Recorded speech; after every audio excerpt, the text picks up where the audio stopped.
The difference between regret and guilt.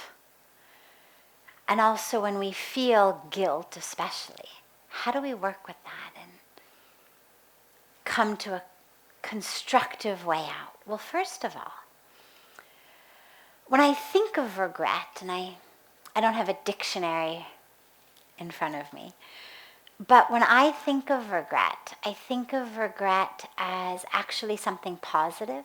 I think of regret as the voice of my conscience that says I could have done better.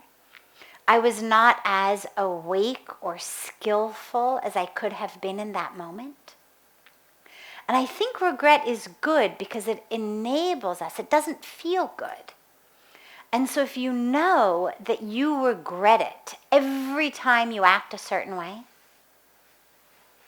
if you're conscious and awake and moving on your spiritual path, you're going to try to avoid those things that make you regretful.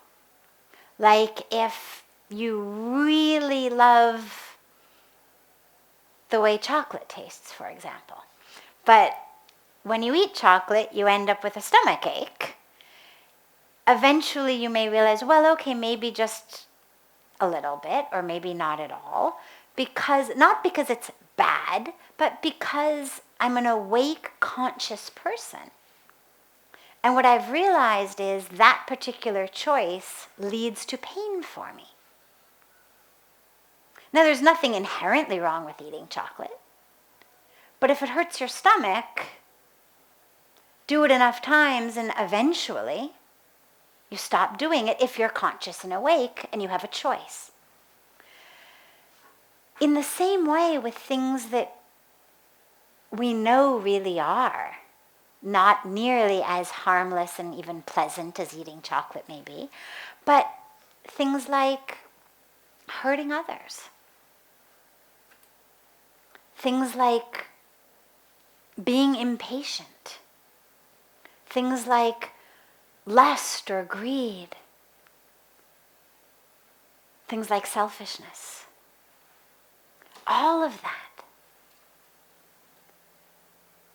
And so much more that leads us to have regret. If it stings us enough times, and we are awakening, and we are conscious, eventually we're going to stop doing it because we know if I do that, I'm going to regret it. That regret isn't worth it. It hurts. So I actually see regret as a good thing because it's that emotional stomach ache that says, I don't want to do this again. Not worth it. Guilt, on the other hand, I don't see as beneficial. Guilt is it's over, it's done, there's nothing I can do to fix it. The initial regret has also dissipated. I may have even changed my ways entirely. But guilt is that wound that just festers inside of us and says, bad person, bad person, bad person, bad person, bad person, bad person. So guilt I don't see as serving any role. Because A, it doesn't help you, and B, it doesn't help the world, because guilt is not actually that which changes us. Guilt immobilizes us, it paralyzes us. Bad person, bad person, bad person. See, I contract, I freeze. That's not useful. Regret, conscious open regret of that was not my highest self. That was not my awake self. That was not my most grounded, conscious, mindful, skillful self. That's useful. But guilt just sits there literally paralyzing us. Because of course when you feel guilty, you don't really want to do anything. You just feel miserable about yourself. So how do we work with it? Well, the first piece of it is forgiveness. You have to learn to forgive yourself.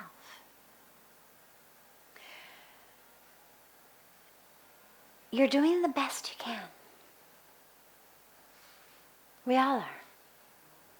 Doing the best you can. In every moment. With whatever's in your toolbox at that moment. You're doing your best. And with the 2020 of hindsight, with a totally different toolbox, I can look back and say, that was horrible. I'm a horrible person, shouldn't have done that. But in that moment, I didn't have the tools to do any differently.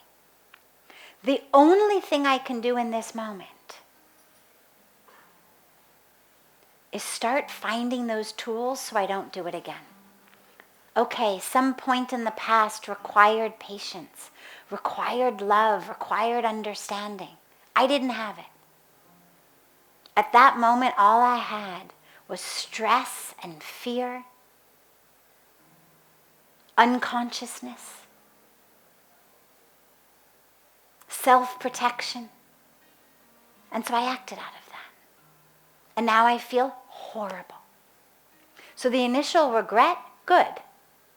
There should be a little bit of a sting so that next time I'm not so quick to do it. Next time maybe I'll look a little bit longer for some more tools. But that festering guilt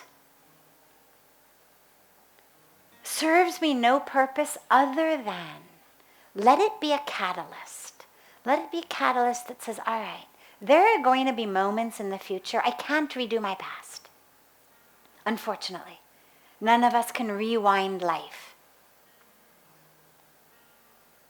You can't call back an arrow that's been shot from a bow or words back into your mouth. And it's sad. It would be nice if we could. You know, on a computer, we have this Control-Z, right? Undoes the very last thing you just did. Or on an Apple, maybe it's Apple-Z. And it would be great if you had that in life. I know that I'm spending too much time at my computer when I do something like spill a glass of water, and the first impulse in my mind is, oh, I'll just Control-Z that. And then a voice will come in and say, actually, you got to go get a towel and clean it up, because this is life, not a computer. But it would be great. It would be great if we had the ability to just Control-Z it and undo it. But we don't. What we do have the ability, though, is to know that situations are going to arise again, that are going to require love, require patience, require understanding. So if I didn't have the tools then, how can I make sure I have them now? If every time I get upset, I hit somebody, and every time I hit somebody, I feel horrible, well, I should be pretty sure that I'm going to get upset again. I mean, one way would be I'm never going to get upset again. That would be a fantastic, idealistic solution. A more practical solution is chances are, until I become enlightened, which I'm working on, sure, but until I get there, things will upset me. I know that every time I've gotten upset in the past, I've hit someone. I know that hitting people is wrong. I feel horrible when I do it. Therefore, let me develop the skills to manage my own frustration so that next time I get upset, I learn how to take a walk around the block. I learn how to breathe. I learn how to drink water. I learn how to paint or play my violin or sing kirtan or do anything other than hit someone.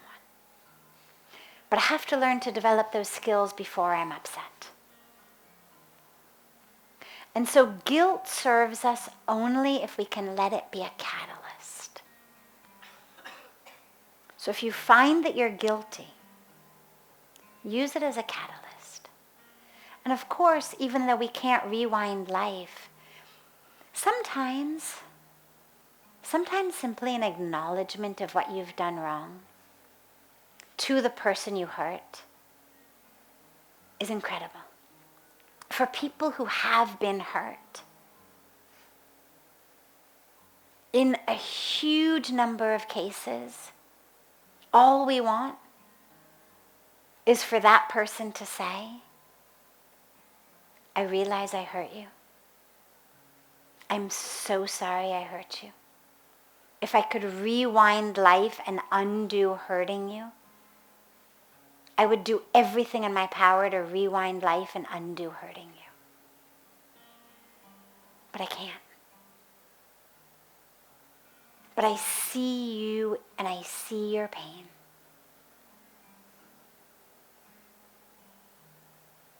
And it hurts me so much. And sometimes, in many cases, simply being seen by the person who has hurt you is really what most people want. And then, of course, if there's some way to actually make amends, say, is there anything I can do? In most cases, the answer is no. And they may not accept your apology, they may not forgive you, and that's okay. Because you have to walk into that situation not bargaining. It's not, I'm going to be vulnerable, I'm going to be courageous, I'm going to apologize, and therefore you better accept my apology. No expectation. I'm doing what I need to do for me, for my guilt. They will do what they need to do for them. So the idea that somehow we've angered God, it's not something that feels in my experience of God like an experience that I've had or that I could imagine having. My experience of God is not an experience of a God who would get mad at me and then hold a grudge against me until and unless I did X, Y, and Z. It's just not my personal felt sense experience of God. But atonement and repentance are very, very good for us. Because what they do is they hit home the sense of I was unconscious, I wasn't skillful, I acted out of ignorance. It's like when I said regret. Regret doesn't feel good, so chances are I'm going to avoid doing it again. Well, if through my atonement, if my atonement says I'm going to fast for 3 days, that doesn't feel good. I mean, it's good for my body, but it's hard to do. Or my atonement says I'm going to, stay awake all night or stand on one leg in the hot sun. You can be pretty sure I'm going to think 100 times before acting unskillfully again. You can be pretty sure that I'm going to use every recourse at my disposal to make sure that I don't do something again that's going to make me have to go through this again. So I'm all in favor of it as a way of breaking through our ignorance, changing behaviors within ourselves. Think of it as your own behavior change campaign, your own behavioral therapy technique, right?